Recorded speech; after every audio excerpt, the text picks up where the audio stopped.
Hello everyone, आज हामी input कसरी लिने भनेर सिक्दैछौँ पाइथनमा। त्यसको लागि how taking input in Python. अब हामीले यसमा इनपुट कसरी लिने भनेर जस्तै अब एउटा भेरिएबल नेम भनौँ, नेम इज भन्ने एउटा भेरिएबल, अनि यसमा चाहिँ इनपुट गर इन्टर योर नेम भनेर मैले एउटा मेसेज राखेँ हैन। अब यो इनपुट फंक्सन युज गरेपछि बल्ल अनि प्रोग्राम रन हुँदाखेरि चाहिँ युजरलाई के इन्टर गर भनेर प्रम्प्ट गर्छ है। अब यो नेम जस्तै अब अर्को प्रिन्ट गर्ने बेलामा हेलो गरेर अनि नेम राख्छु है मैले। अब नेम राखेँ। अब यो कोडलाई रन गर्दाखेरि हामीले F5 गरौँ। सरी, यहाँ प्लस गर्नुपर्छ, स्ट्रिङ कन्क्याटिनेसन गर्नलाई चाहिँ प्लस गर्नुपर्छ, त्यसरी प्लस गरेँ। अब मैले रन गर्दाखेरि बल्ल हुन्छ है त। इन्टर योर नेम भनेर प्रम्प्ट गरेछ। मैले यहाँ जे नाम राख्छु नि त्यो नाम उता, जस्तै अब राम राखेँ भने हेलो राम हुने भयो, हेलो राम प्रिन्ट हुने भयो। फेरि मैले रन गरेँ भने जस्तै अब स्याम राखेँ, स्याम राख्दाखेरि हेलो स्याम भनेर प्रिन्ट हुने भयो। जस्तै यसरी चाहिँ हामीले युजरबाट चाहिँ केही भ्यालुजहरू लिन सक्छौँ है। त्यसै गरी मलाई एउटा कुनै नम्बर लिन, मलाई नम्बर गरेर इनपुट इन्टर एनी नम्बर भनेर गरेँ मैले। अब चाहिँ के गर्छ, यसले नम्बर लिन्छ अनि मैले नम्बर प्रिन्ट गर्न नि मिल्छ। प्रिन्ट नम्बर गरेँ, जे नम्बर युजरले हालेको छ त्यही नम्बर मात्र आउँछ है त। F5 गरेँ। अब इन्टर नेम अब स्याम राख्यौँ, सरी स्याम राख्यौँ, अनि त्यसपछि नम्बर 10 राख्यौँ भने नम्बर 10 नै प्रिन्ट भयो हैन।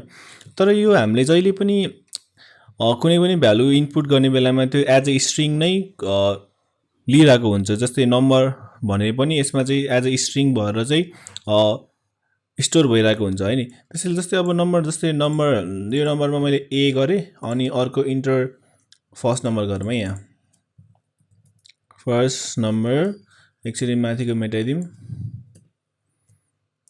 यसलाई हटाइदिउँ। B is equal to input enter second number गरौँ अनि रिजल्टमा चाहिँ S U M sum is equal to A plus B print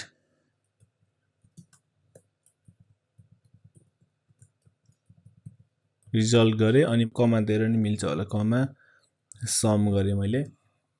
यति गर्दाखेरि एकचोटि रन गरौँ त के हुन्छ।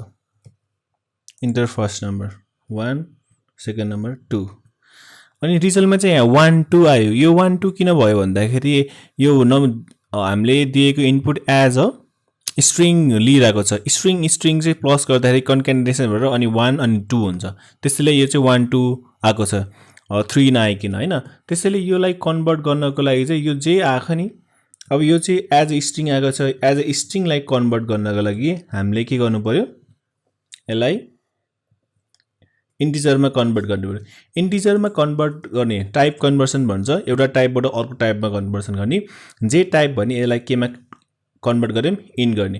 अब ब्र्याकेटभित्र जेलाई कन्भर्ट गर्नुपर्ने हो त्यसलाई ब्र्याकेटभित्र राख्ने, अनि त्यसको बाहिर केमा कन्भर्ट गर्नुपर्ने हो त्यसको राख्ने। जस्तै मैले बीलाई कन्भर्ट गर्नुपर्ने हो, त्यही भएर मैले बीलाई चाहिँ ब्र्याकेटभित्र राखेँ। अब यसलाई केमा कन्भर्ट गर्नुपर्ने हो, इन्टिजरमा, त्यसैले यसको अगाडि चाहिँ आइएनटी इन्ट लेखिदिएँ। अब इन्टिजर कन्भर्ट गरेर मैले यसलाई एक्चुअली क्लियर गरौँ। अब यसलाई एक्चुअली मैले रन गरेँ भने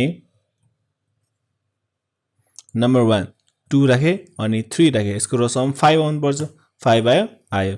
यो चाहिँ हामीले टाइप कन्भर्सन गर्नुपर्छ भनेर जान्नुपर्छ। अनि हामीले इनपुट फंक्सन युज गर्दाखेरि जहिले पनि सधैँ दिएको युजरले दिएको भ्यालुजहरू एज ए स्ट्रिङ रिड गरिरहेको हुन्छ, स्टोर गरिरहेको हुन्छ भनेर बुझ्नुपर्छ। त्यही भएर यस्तो म्याथमेटिकल क्याल्कुलेसन्सहरू गर्नु छ भने यसलाई हामीले टाइप कन्भर्सन चाहिँ गर्नै पर्छ। हस् त, थ्याङ्क यू एभ्रिवान, आजलाई यति सिकौँ।